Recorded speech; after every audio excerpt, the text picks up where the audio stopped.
Did you know that quietness is a superpower and the ability to focus is one of your strongest talents? Here's how to quiet your mind in a few practical steps that you can apply anytime. Constantly overthinking, feeling exhausted, mental stress.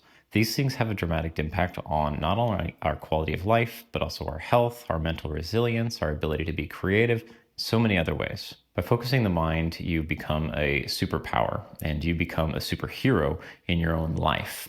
By being able to practice focus in a quiet setting, you're able to accomplish anything you want to accomplish. You set your mind to a goal and you accomplish it. So here's our goal today. We're going to learn a few practical tips to quiet your mind and create mental resilience today. So what causes a cluttered mind? Well, a lot of things do. Mental stress, digital overload, lack of resilience, and lack of mindfulness. All of these things can lead to an overwhelming sensation with the loss of the ability to focus. And that's why applying these techniques to create quietness in the mind is such a powerful tool that we can harness. So the brain is wired to respond to patterns, and we respond to signals, right? By giving us constant signals, our brain gets into a loop of pattern processing those signals, and we seek similar signals. And that's why our constant digital age is affecting us in the way it is, because our minds, they don't understand how to turn off because we have this at our fingertips anytime we want. That's why we need to build practices into our patterns, into our routines, into our lives and our day-to-day that we can disrupt the takeover of our brain by the digital overwhelm. By restoring healthy patterns in our brain, we can quiet the mind at certain times and on demand to create more healthy patterns, more longevity in our lives and in our minds, more quietness, more focus.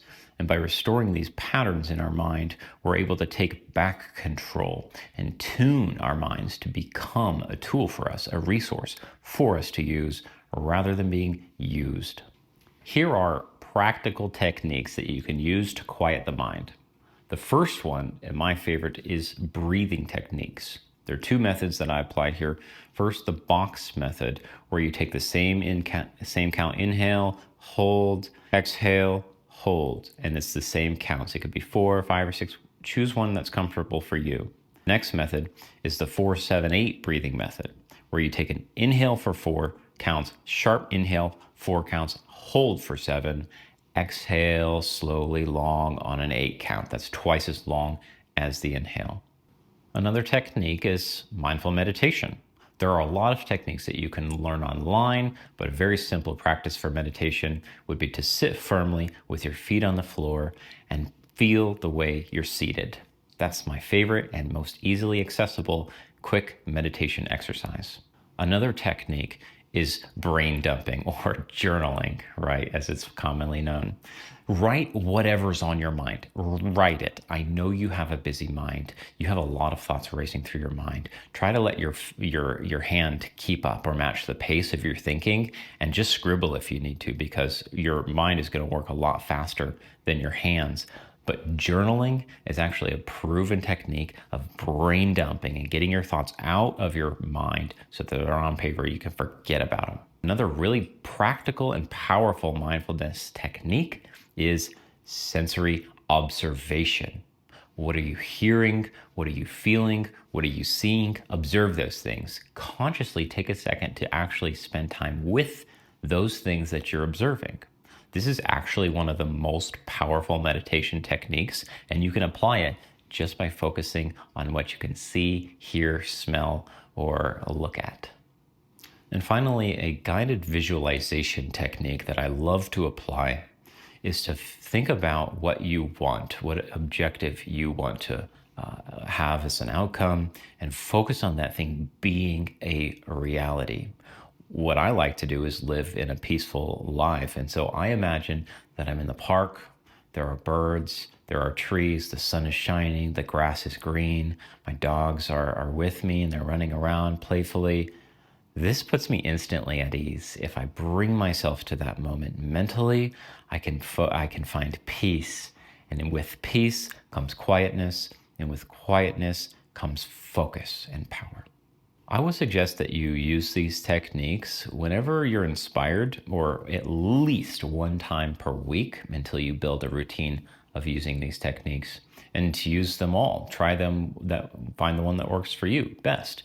Or even if you find a technique that you really like, then I want to know about it. Share it with me, because I'm constantly looking for ways that I could improve my mindfulness and find more quietness and more stillness in my present life.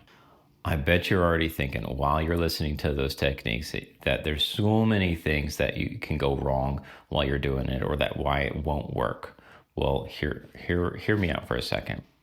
First challenge is that I don't have time, right? Even 5 minutes of a mindfulness practice can create tremendous change in our physiological state, in our psychological state of mind as well, and in our mindfulness practice. Even 5 minutes, if you do something, it doesn't even have to be 5 minutes, but if you do it once and then do it again and be consistent, eventually you will build up the time and the peace and the patience to accomplish your goals. Next challenge, I cannot stop thinking. Well, don't worry, nobody can. Thoughts are not something that we can control having. We will always have thoughts, and that's okay. Having thoughts is a normal part of the process of having life in your blood and veins.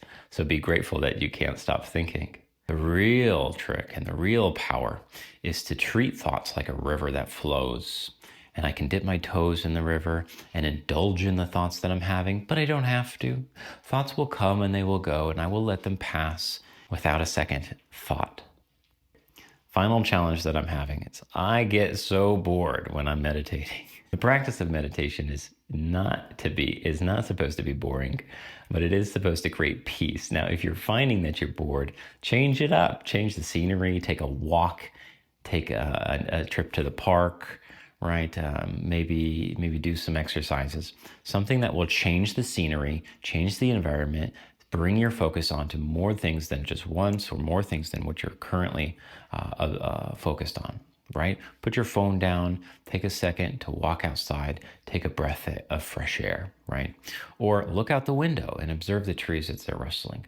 Even this conscious break of mindfulness can create a lot of space which you can take advantage of to apply the techniques in finding silence. And if you decide to apply these techniques, here's the long-term benefit of finding mindfulness, finding quiet. You will have a more calm rationale and disposition, which will allow you to be more effective in making decisions, in taking actions, in solving problems. You will find that you are more creative, that you're more at peace, comfortable and happy with your surroundings, and maybe even able to be more present with your loved ones, or with your pets, or your family, or your friends.